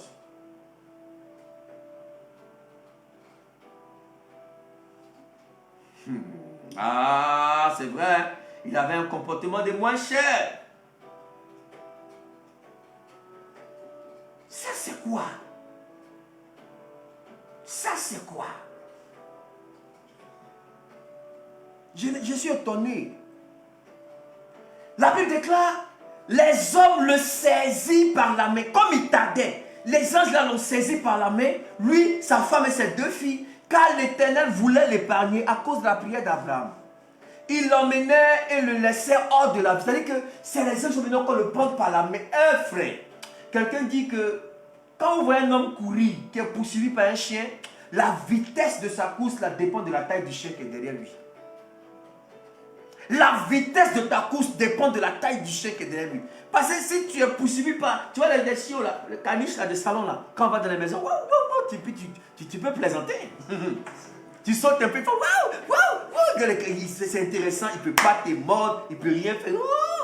Mais s'il y a un pitbull derrière toi, un Doberman, un Rottweiler, il faut sauter. Tu comprends la mort, tu vois la mort et le danger, tu ne vas pas jouer. Frère, voici quelqu'un, il y a le danger. Il y a la mort et il est en train de tarder au point où les anges vont le prendre par la main pour le faire sortir de la ville. L'esprit de retard. Quand vous voyez quelqu'un qui est tout le temps en retard, retard à l'église, retard dans les rendez-vous, retard pour obéir à Dieu, c'est-à-dire que toujours pour obéir à Dieu, il va mettre du temps. Retard pour apporter son offrande, sa dîme à Dieu, il a une mentalité médiocre. Quand Dieu le réveille la nuit, il se met en retard. Parfois tu dors la nuit et puis il y a peut-être une attaque d'un esprit de mort, je ne sais pas quoi, de la sorcellerie. Dieu te réveille à 3 h du matin parce que cette heure-là, c'est une heure décisive. Tu dis, oh Saint-Esprit, tu te réveilles à 3h30. Mais tu as manqué le temps de visitation. Tu es en retard. Tu vois les retombées. Dieu voulait le faire, tellement Dieu veut le sauver, Dieu est venu le prendre encore pour partir. Regardez, la Bible dit, après l'avoir fait sortir, l'un d'eux dit, sauve-toi pour ta vie, ne regarde pas en arrière et ne t'arrête pas dans toute la plaine, sauve-toi vers la montagne, de peur que tu ne périsses. L'autre leur dit, regardez ce que tonton l'autre va dire. On lui a dit de partir vite et de se sauver pour aller sur la montagne. Quand Dieu vous dit quelque chose, quand Dieu vous donne une direction et une instruction, il sait pourquoi. Et il sait que vous avez les moyens d'obéir à cette instruction. Pardon. Regardez la mentalité médiocre. Hein? Oh mon Seigneur, voici j'ai trouvé grâce à tes yeux et tu as montré la grandeur de ta miséricorde à mon égard. Regardez, il parle d'un langage spirituel comme on sait le faire. En me conservant la vie, les prières, l'évangile, on est très fort dans les grandes prières. Mais je ne puis me sauver à la montagne Regardez. Les Baoulés disent nia, nia, nia. Il dit que lui ne peut pas. Quelqu'un, Dieu lui dit, va à la montagne. Il dit à Dieu que lui ne peut pas aller à la montagne. Mais c'est quelle mentalité? Deuxième, une mentalité médiocre, je ne peux pas. Quelqu'un dit, je ne peux pas. Je ne peux pas. Quand vous avez quelqu'un qui est toujours en train de dire, je ne peux pas, oh, je n'ai rien, oh, je vais faire comment, et ça là, comment on va faire? Faites attention à ce genre de personnes. C'est une mentalité dangereuse et médiocre. Dieu t'a dit de partir à la montagne. Il sait que tu as le potentiel pour arriver à la montagne avant la destruction. Mais tonton Lot dit que lui ne peut pas arriver à la montagne. Je ne peux pas me sauver à la montagne avant que le désastre m'atteigne et je périrai. Regardez son langage. On va mourir. Corona va nous tuer. On va périr.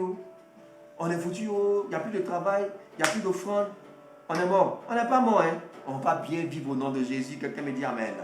Verset 20. Regardez ce qu'il propose maintenant. Voici, cette ville est assez proche pour que je me réfugie. Et elle est petite. Regardez sa mentalité. Elle est la petitesse. Ça me fatigue des enfants de Dieu. On a une mentalité petite. Elle est petite. Oh, que je puisse m'y sauver. N'est-elle pas petite? Mais comment tu vas te sauver dans quelque chose qui est petit? Comment tu vas avoir la grâce dans quelque chose qui est petit? Comment tu vas être béni dans quelque chose qui est petit? Tonton Lot. Il dit, et que mon âme vive. Et il lui dit, voici, je t'accorde encore cette grâce. Ça c'est dangereux. Vous savez, Dieu, on va arriver à ça. Parfois, quand nous nous limitons, Dieu rentre dans nos limitations. Hein. Je vous dis, c'est très fort. Parce que la grâce de votre vie prend la forme de votre mentalité. Si vous vous voyez comme chrétien faible, toujours en train de tomber dans le péché, toujours en train d'être maltraité par les démons, c'est comme ça que votre vie sera. Hein. Et puis Dieu vous regarde. Hein. Et Dieu dit, ok. Le ok de Dieu, là, c'est très dangereux. Il dit, je t'accorde encore cette grâce.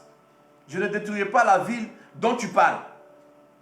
C'est lui qui parle de ça. Dieu ne parle pas de cette ville dont toi tu parles. Et le langage de Dieu. Un jour, on va parler du langage de Dieu. Il y a des choses, quand vous entendez de la part de Dieu, sachez que c'est dangereux.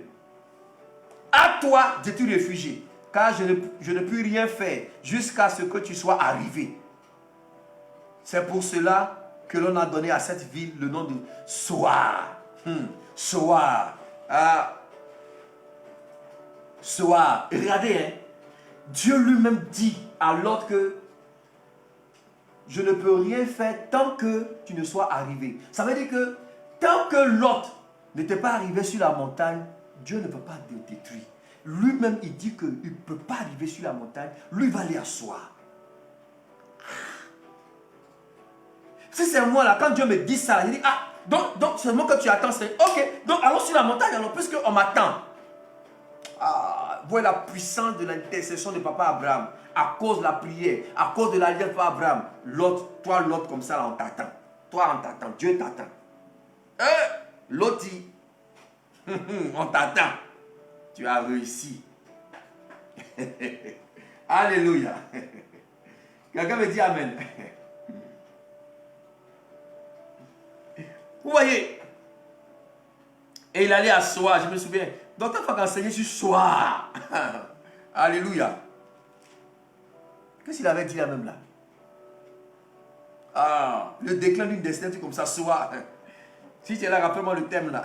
Soar veut dire petit. Une ville qui est petite. Et quand vous allez dans Genèse chapitre 13, on est en train de finir, Soar faisait partie, c'était la limite de Sodome et Gomorrhe. Soar faisait partie de ce vaste territoire de Sodome et Gomorrhe. Vous comprenez? Ça veut dire que c'est comme si Dieu me devait détruire Soar aussi. La Bible déclare que l'autre, Sodome et Gomorrhe s'étendait jusqu'à Soar. Donc c'était la limite, la frontière. La frontière de Sodome et Gomorrhe. Une petite ville qui s'appelait Soar. Et ça veut dire petit. L'autre dit que lui va aller à Soar, dans ce qui est petit. La limite. Pourquoi? Tellement son cœur est attaché à Sodome et Gomorrhe. Il veut encore rester dans le territoire. Pourquoi beaucoup de chrétiens ont des problèmes dans leur vie? Parce que même quand Dieu se révèle à eux, pour dire de quitter le monde, de quitter, ils restent toujours dans le territoire là. Ça va te rattraper. Alléluia.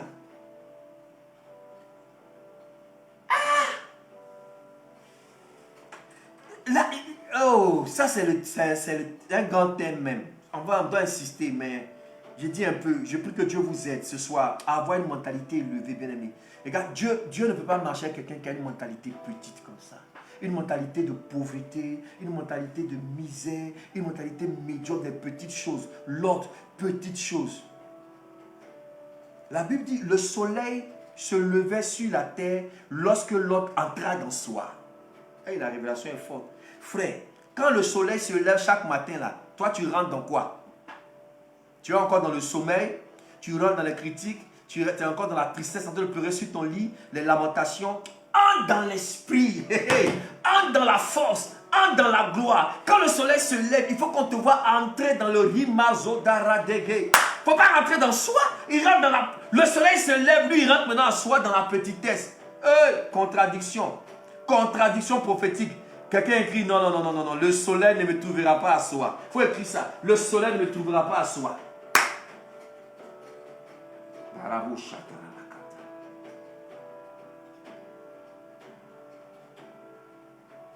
Yes, merci docteur. L'histoire d'une belle tragédie. Soir. L'histoire d'une belle tragédie. Le soleil se lève, c'est là que lui rentre à l'histoire.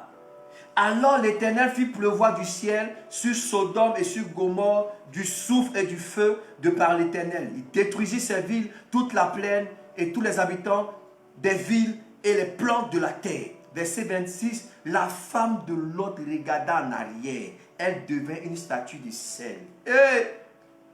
Vous voyez un peu? On va toucher à ça, à fait de la femme de Lot là. Vous allez voir comment il a fait un mauvais choix d'une femme bizarre. Je vais vous expliquer. Mais si Lot n'était pas arrêté à soi, sa femme n'allait même pas avoir l'occasion de se retourner. C'est parce qu'ils étaient dans l'environnement de Sodome et Gomorrhe. C'est parce qu'ils étaient à la limite, à la frontière de Sodome et Gomorrhe qu'elle pouvait encore voir. S'ils étaient dans la montagne, elle n'aurait pas regardé. Écoutez, il y a des choix dans votre vie qui provoquent des conséquences terribles. Des conséquences terribles. Le choix d'un mauvais caractère a entraîné des conséquences terribles dans la vie de Lot. Il a perdu sa femme. Il a perdu sa femme. Elle devint une statue de sel. Une mentalité médiocre vous fera perdre beaucoup de choses, des choses de valeur dans votre vie. Je vous dis la vérité. Une mentalité petite va vous faire perdre beaucoup de choses. Alléluia. Il a perdu sa femme. Pourquoi? Parce qu'ils étaient encore dans l'atmosphère de Sodome et Gomorrhe. Ils étaient à soi.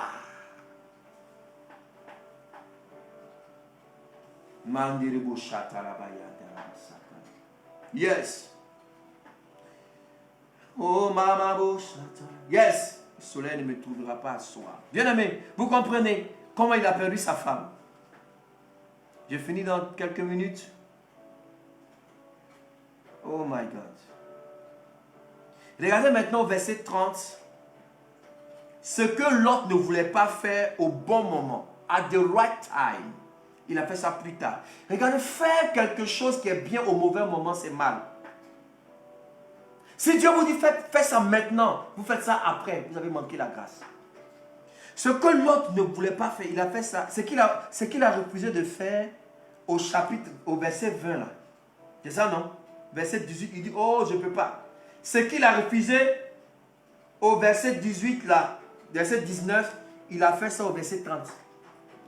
La Bible déclare que Lot quitta Soar pour la hauteur. Mais à quel moment? Après avoir perdu sa femme. Et se fixa sur la montagne avec ses deux filles, car il craignait de rester à Soar. Il habita dans une caverne, lui et ses deux filles. Mes amis, notre obéissance à Dieu s'inscrit dans le temps. Notre obéissance à Dieu se manifeste dans un certain temps. Il y a un temps où vous devez obéir. Passé ce temps, vous êtes dans la désobéissance. Or donc, tu pouvais monter à la hauteur, t'entends l'autre. Or donc, mais tu es parti en ayant perdu ta femme. Quelqu'un comprend ce que je suis en train de dire? Parce qu'il a tardé à cause de sa mentalité. Quand Dieu te destine à la hauteur, ne reste pas dans la bassesse.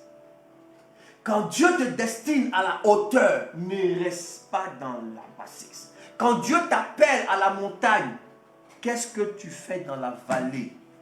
Qu'est-ce que tu fais dans la vallée? Qu'est-ce que tu fais dans la vallée? Alléluia. Oh maman, ne reste pas à soi, bien-aimé. Va dans la hauteur. Va dans les hauteurs, va dans les hauteurs. Ce soir, je dis à quelqu'un prophétiquement, va dans les hauteurs, bien-aimé. Va dans les hauteurs de la prière. Va dans les hauteurs de l'obéissance à la parole de Dieu. Va dans les hauteurs de l'esprit. Ne reste pas dans la vallée. Dans la vallée, c'est compliqué. Dans la vallée, il y a la mort, il y a les combats, il y a les ossements desséchés. Dieu t'appelle à la hauteur. Reste dans les hauteurs de l'esprit. Dans les hauteurs de l'obéissance à Dieu. Dans les hauteurs de la prière. Dans les hauteurs de la sanctification. Hey! Les hauteurs. Oui, j'ai fini. Les conséquences. Plus tard, voilà ce qui va se passer. Les conséquences des mauvais choix. Un mauvais caractère a des conséquences graves dans la vie de toute personne. Son caractère léger, vil, là où il a sacrifié ses filles, il a payé ça plus tard. Il a payé ça plus tard.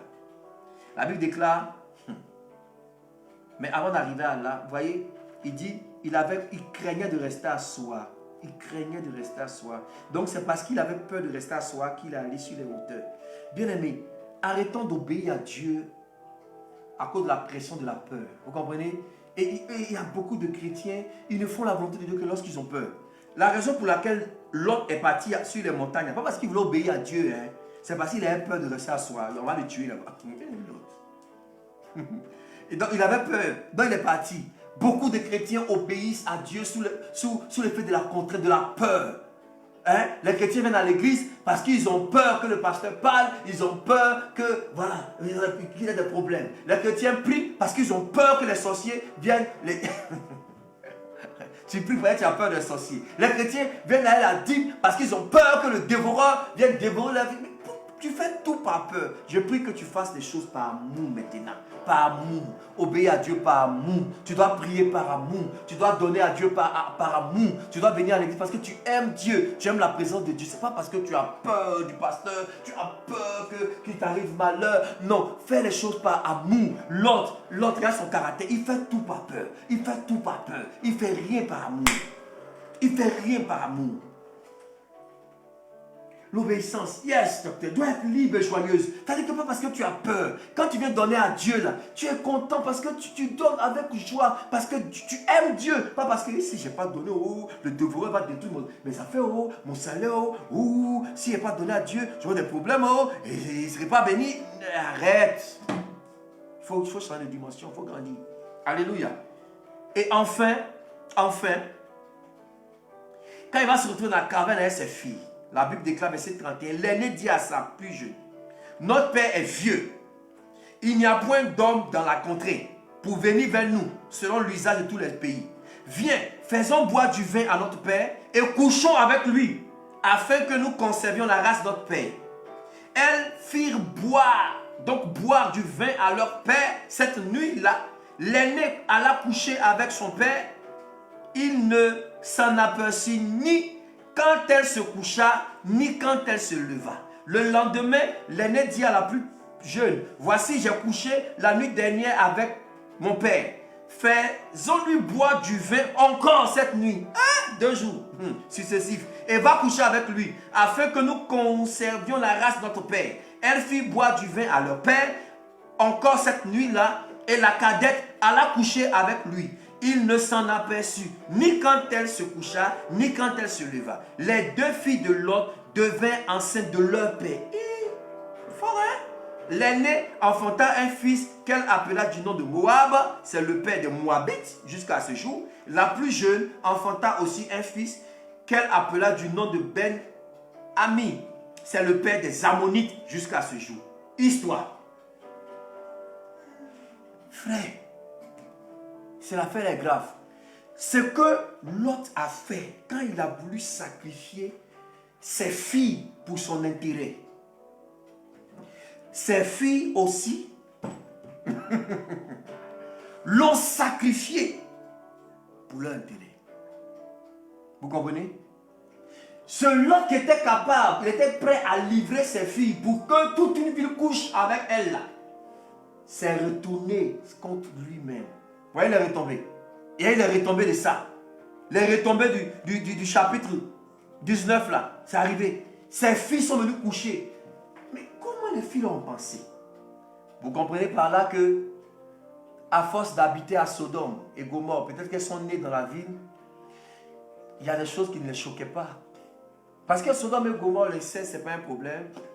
La pornographie, ce n'était pas un problème. Tous les enfants étaient exposés à ça. L'homosexualité, voilà. Tout le monde était exposé à ça. Donc, elles n'ont même pas eu peur même de coucher avec leur père. Bien, écoute-moi bien. Tes enfants sont exposés à quoi? Nous sommes dans un monde difficile, oh. Avec Internet, avec la télé. Nos enfants sont exposés. Écoute, là, je veux dire, l'atmosphère à laquelle tes enfants sont exposés, il va y avoir des retombées demain.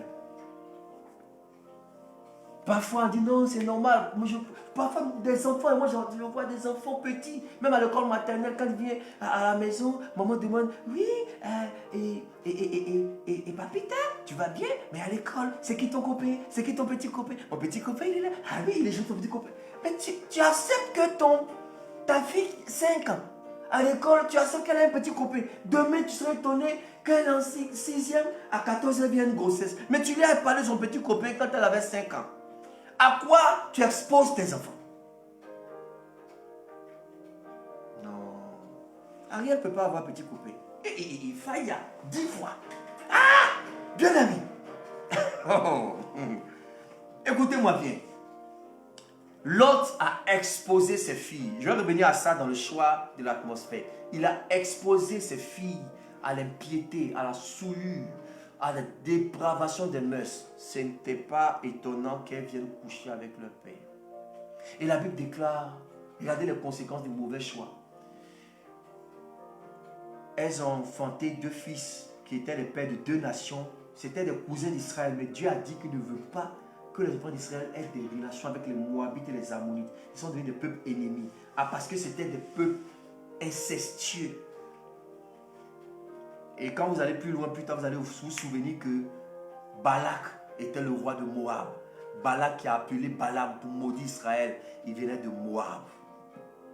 Il venait de Moab. Balak était un descendant de Lot. Ce mauvais choix d'un mauvais caractère de Lot l'a emmené dans le décor. Depuis ce temps, Lot, on ne parle plus de Lot dans la Bible, c'est fini. Son histoire s'est arrêtée là. Son histoire s'est arrêtée là avec Dieu.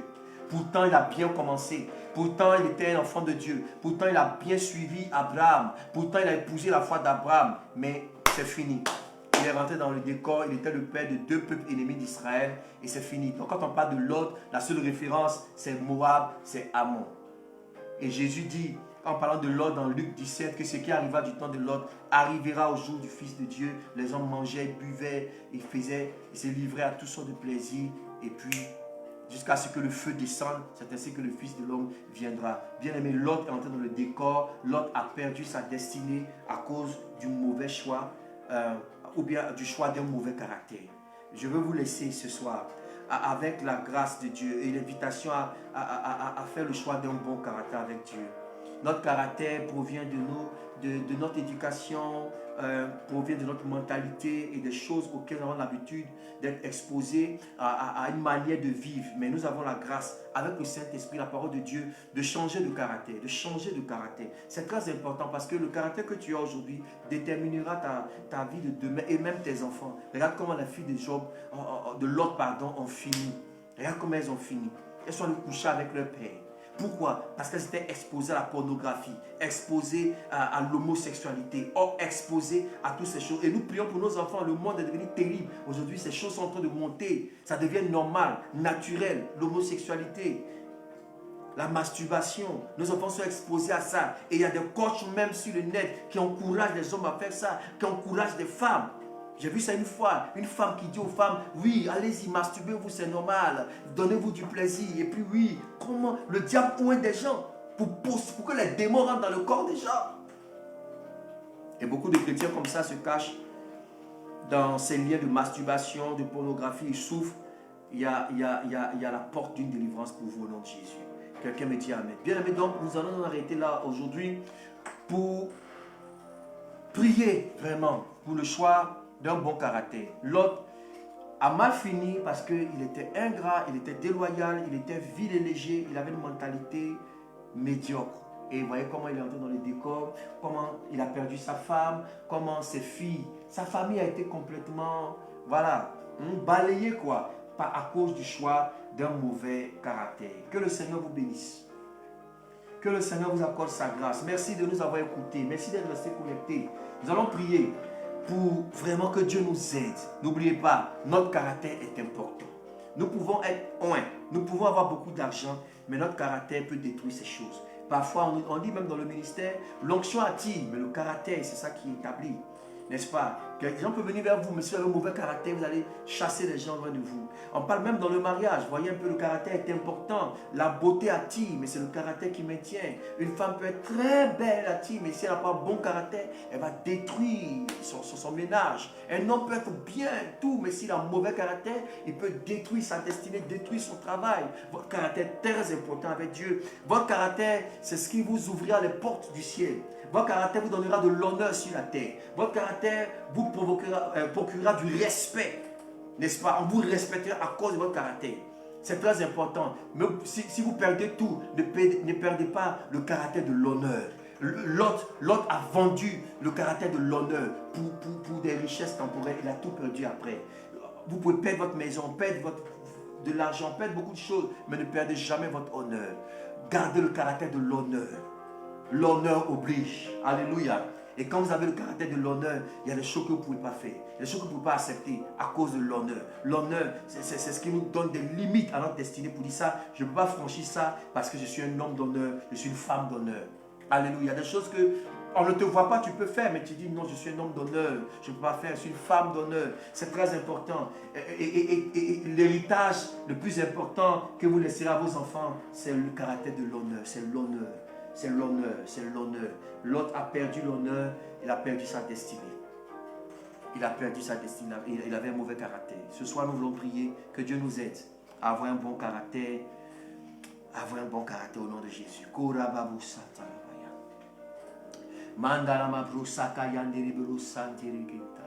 Merci Saint-Esprit.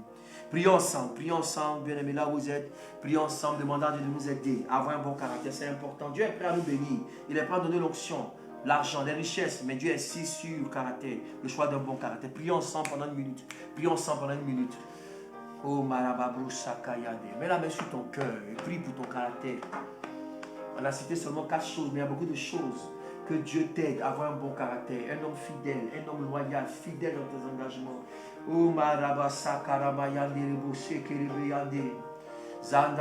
Seigneur, aide-nous s'il te plaît. Nous voulons choisir un bon caractère. Nous ne voulons pas finir comme l'autre. Une destinée qui finit dans l'inceste. Une destinée qui finit dans la destruction, dans le décor. Seigneur éternel, mais Abraham a continué avec toi. Jusqu'aujourd'hui, nous parlons d'Abraham. Et Jésus est descendant d'Abraham, il n'est pas descendant de l'autre. Parce que Abraham a fait le choix d'un bon caractère. Malgré ses faiblesses et ses défauts, il a poursuivi le chemin d'un bon caractère. Et il est devenu le père de la foi. Je prie pour quelqu'un. Je prie pour ma vie. Aide-nous, Seigneur, ce soir à faire ce bon choix. Le choix d'un bon caractère. Le choix d'un bon caractère. Un caractère d'homme et de femme d'honneur. Des personnes reconnaissantes à ceux qui nous font du bien. Des personnes loyales au nom de Jésus-Christ. Des hommes et des femmes d'honneur. Seigneur, que nous voulons régir tout ce qui est vil. Oh Seigneur de notre vie. Tu as dit à Jérémie, si tu ne sais pas ce qui est précieux de ce qui est vil, tu seras comme ma bouche. Tu cherches des hommes avec qui parler. Nous ne voulons pas être vus dans ce monde comme des plaisantins, comme des gens légers. Mais nous voulons, Seigneur, être des hommes puissants, des hommes établis et forts. C'est pour cela que nous prions, Seigneur, afin que chaque jour, tu nous donnes le discernement et la sagesse de séparer ce qui est précieux de ce qui est vil, afin d'être la bouche de Dieu, la bouche de l'Éternel. Nous prions que tu nous donnes une mentalité de grandeur, une mentalité de gloire, une mentalité de choses puissantes et précieuses, et pas cette mentalité de l'autre. Seigneur, nous ne voulons pas habiter la ville de Soar. Nous voulons être des hommes et des femmes de hauteur au nom de Jésus-Christ de Nazareth. Parce que tu nous appelles à la hauteur, nous refusons de rester dans la vallée au nom de Jésus-Christ. Merci pour ta grâce, Seigneur. Amen. Amen. Amen. Amen. Amen. Amen. Merci Jésus. Que le Seigneur vous bénisse. Que le Seigneur vous bénisse abondamment. C'était fort. On a peut-être même dépassé le temps aujourd'hui, mais il le fallait. Et la prochaine fois, nous parlerons donc du choix du conjoint. À rester connecté et puis t'as bien invité les gens parce que Dieu veut nous parler. Il faut aider les gens. Il faut aider les gens. Soyez bénis. La paix du Seigneur sur vous, la grâce de Dieu sur vous. Demain, nous serons ensemble connectés à partir de 17h GMT pour l'école de l'esprit et nous parlerons de la rencontre de Dieu. Comment rencontrer Dieu. Un temps pratique aussi de prière, d'invocation de l'éternel. Hier, mercredi, c'était fois, on a parlé donc des fils d'Enoch, des fils de ceux qui invoquent l'éternel. Alléluia. Et dimanche, nous aurons nos deux services de 7h à 9h30 et de 10h à 12h30. Restez connectés, Dieu va nous faire beaucoup de bien. Beaucoup de bien, beaucoup de bien, beaucoup de bien, beaucoup de bien. Nous profitons de l'occasion pour souhaiter prophétiquement déjà un joyeux anniversaire à Pasteur Blé Gladys. Demain, c'est son anniversaire. Et nous voulons te dire joyeux anniversaire, servant du Seigneur. Que Dieu te bénisse et t'accorde encore de longs jours, de glorieux jours, des jours de grâce et de victoire. Que tu sois heureuse en continuant de servir le Seigneur. Voilà, donc demain, n'oubliez pas, souhaitons joyeux anniversaire à Pasteur Blé Gladys. C'est une bénédiction pour nous. Alléluia. Shalom à vous. Je vous aime. Voilà, je vous aime. Je vous laisse dans la paix du Seigneur. Shalom, Billy. Merci. Maman Ruska, Térébin, soyez bénis. Patricia, ma fille, que Dieu te bénisse. Edith, Lidiane, que Dieu te bénisse. Yolande, que Dieu te bénisse. Joanna, Christelle, Stéphanie, que Dieu te bénisse. Nadia, que Dieu te bénisse. Fédia, que Dieu te bénisse. Joanna, alors vous tous, je vous bénis au nom de Jésus-Christ. Maman Cécile Adé, waouh, Dieu te bénisse, maman. Tu nous manques. Ah, maman Marie-Audrey, que Dieu te bénisse. Bisous. Pasteur Innocente. Ah oh, que Dieu te bénisse. Steve, Excellence. Gobri, que Dieu te bénisse. Maman Ruska, Dieu te bénisse. Soyez tous bénis, soyez tous bénis. Docteur Franck, que Dieu te bénisse. Soyez tous bénis, je vous aime. Merci de nous avoir suivis, Pasteur Maxime. Merci à ma régie. Bishop au piano. Pasteur Maxime à l'intercession. Et puis, Monsieur Gobri à la régie. Que le Seigneur vous bénisse. Nous vous aimons. Bonne soirée. Bon week-end. Grâce, grâce, grâce pour grâce. Au nom de Jésus. Amen. Amen. Amen.